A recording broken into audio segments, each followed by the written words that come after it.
A blessed Wednesday evening po sa bawat isa. Tayo pong lahat ay yumuko at magpauna po tayo sa panalangin. Lord, hallelujah, Panginoon. Ikaw lamang po ang makapangyarihan sa lahat, Panginoon. Ikaw lamang po ang tinataas namin sa aming kalagitnaan at sa aming mga buhay, Panginoon. Salamat, Father God, sa opportunity ito, Panginoon, upang makapakinig muli ng inyong mensahe sa aming mga buhay, Father God. Thank you din, Lord, na ako'y iyong muling ginamit, Panginoon. Naway lahat po ng iyong itinuro sa akin, Panginoon, ay maisambit ko po sa gabing ito, Father God. At ito po ay magamit namin sa aming mga buhay, sa pang-araw-araw naming pamumuhay, Panginoon. Turuan mo po kami, Panginoon, kung anong mga karapat-dapat, Father God, upang ikaw lamang po ay maparangalan sa aming mga buhay. Salamat, O Lord. Ikaw po ang magturo sa amin ngayong gabi, Panginoon. Let me share your word with boldness and clarity, Panginoon. At samahan niyo po kami ng banal na espiritu na nagmumula lamang sa inyo, Panginoon. Salamat, O Lord. Salamat, salamat po ang aming dalangin sa pangalan ng Panginoong Yesus. Amen at amen. Ang nais po ng ating Panginoon na i-share ko sa inyo ngayong gabi ay mula po sa 2 Corinthians chapter 3 verse 2 to 3. Ang sabi po doon, "You yourselves are our letter, written on our hearts, known and read by everybody. You show that you are a letter from Christ, the result of your ministry, written not with ink, but with the Spirit of the living God, not on tablet of stones, but on the tablets of human heart."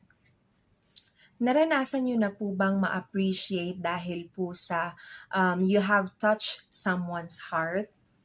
Hindi po dahil sila ay na-fall in love sa inyo kundi na-acknowledge po nila ang inyong naitulong sa kanila.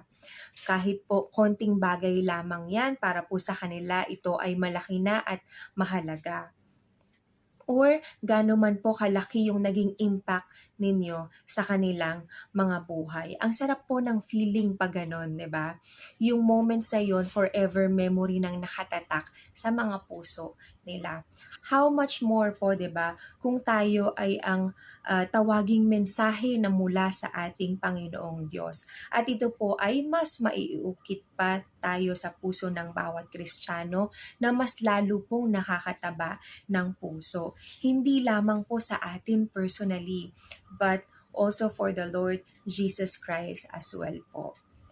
Kaya ang title po ng nais kong ibahagi sa inyo for tonight ay pinamagatan pong Key on How to be a Living Testimony of Christ. Sabi nga po doon ulit kanina, you show that you are a letter from Christ. Kaya po ang number 1 na key ko po on how to be a living testimony of Christ, spread the word.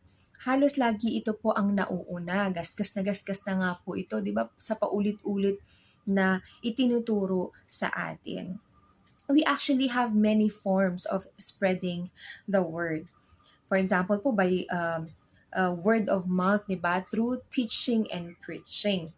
Kung hindi pa po kaya ng guts natin na gawin iyan by posting through social media platforms po.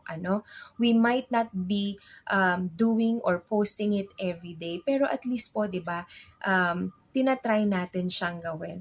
And sharing leaflets din po sa ating mga nadadaanan. Alam ko po marami po tayong mga kapatiran noon na gumagawa nito. At lately po, kung hindi po ako nagkakamali, si Kuya Freddy din po ay ginagawa yung mga ganitong bagay. And of course, yung paraan din po ng ating pamumuhay. Iyan po ay isang form din to spread the word of God. Sabi nga po, 'di ba kanina, you yourselves are our letter written on our hearts, known and read by everybody. Alam ko po hindi lingid sa kaalaman ng bawat isa na ang mata ng karamihan po ay nakatingin at nakatuon sa buhay ng ng Kristiyano, lalong-lalo na po sa ating mga born-again Christians. Mas madali po tayong mahusgahan, pero huwag po tayong matakot na harapin iyang pangyayari na ganyan. Mahirap man po ito sa ating mga panganingin, subalit ito po ay dali lamang po para sa ating Panginoon, lalong-lalo na po tayo ay may pananampalataya sa Kanya.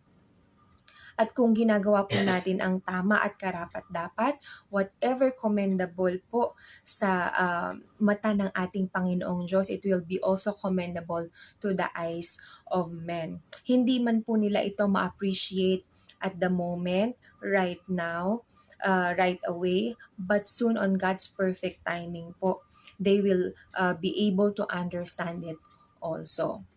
So kung ano man po ang tinuturo natin, or sinishare natin at kung ano man po ang karakter ng ating Panginoong Hesukristo na siya rin pong dapat nating isinasamuhay. Baka naman po kasi na tayo ang nagpapalaganap ng salita ng ating Diyos, subalit hindi po natin ito nabibigyan katarungan. So useless po, 'di ba? Katulad po ni Pablo, despite of his hardship, he was kidnapped, beaten, threatened, arrested po at marami pa pong ibang nangyari sa kanila. But he remains steadfast and still he continues to spread the word of God. Alam po ninyo, kahit yung transformation or yung transition po ng buhay natin, it is also a form of spreading the word. Katulad ko po, I used to be a hard-headed child, stubborn po, wild and free, partying all night dati, and I used to call myself a child of the night po. Sakit po ako sa ulo ng aking nanay because we were living away from our parents po, kaya nagagawa ko din yon. Pero kind-hearted naman po ako. Pasaway lamang po kasi happy-go-lucky lang po ako nung aking kabataan. At sino man po ang mag-aakalain na I will be in this position po today, 'di ba? At napasa akin kung ano man po ang meron ako sa ngayon. It's not because of myself po, but because of the Lord Jesus Christ. When I found Jesus po, and knew that I have to accept Him as my personal Lord and Savior, everything on my path became aligned po. I will never have these achievements po I am having right now without the help of the Lord Jesus Christ. Kaya po meron pong mga nagme-message sa akin na proud po sila sa akin kung ano man po ang meron ako sa ngayon at kung ano man po ang nangyayari sa aking buhay dahil sa transformation at transition na nakita po nila. Kaya glory to God po. Let's move forward po to key number 2 on how to be a living testimony of Christ. Ano nga sabi pong muli doon? The result of your ministry. Written not with ink, but with the Spirit of the living God. Not with the tablets of stones, but on the tablets of human heart. Kaya ang number 2 ko po is the outcome of your ministry. This is the reflection of what you have shown, what you have teach, or what you have shared your ministry po. Or to those people who are around you. Sabi nga po, di ba, a man reaps what he sows. Kaya po ang ating Panginoong Hesukristo, kung ano man po ang kanyang itinanim sa kanyang mga disipulo, ito po ay nagbunga at sila po ay lumago. Lumago na din po ba ang inyong mga ministry or ang inyong mga mini-minister? Are they learning from you? Sabi nga din po kanina, 'di ba?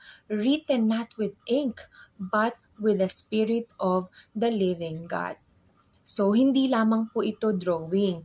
Tayo ay with sincerity at buhay yung ating gawain po. Because we are sent with the Spirit of the living God, 'di ba? So this shows how effective letter you are from Christ. Kasi God made us a competent minister. So later or sooner po, magkakaroon po talaga ng pagbabago sa ating mga mini-minister. Glory to glory. Kasi hindi lamang po yan one click, di ba? At dapat po maging malaki ang impact natin sa kanilang mga buhay, lalo na po sa ating mga mini-minister. That sooner or later, they will also be transformed and will multiply as a living testimony of Christ Jesus.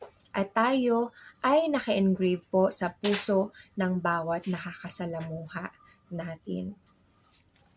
Muli po, magandang gabi. God bless po sa ating lahat.